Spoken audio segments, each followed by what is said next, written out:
So hello বন্ধুরা, আজকে আমি কোচবিহারে বিয়ে বাড়িতে যাচ্ছি দাদার সাথে। সামনে আমার দাদা গাড়ি চালাচ্ছে আর আমি ভিডিও করছি।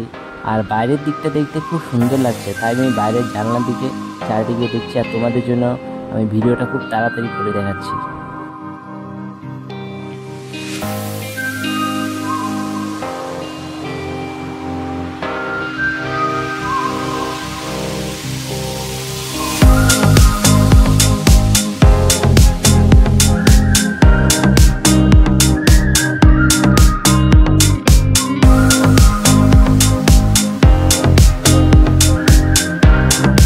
তো বন্ধুরা, আমরা এখন একটু গাড়ি থেকে নেমে একটু বাইরে রেস্ট করছি। আর খুব ভালো লাগছে বাইরের দিকটা দেখতে। আর দাদা গাড়িটাকে একটু পরিষ্কার করে নিচ্ছে।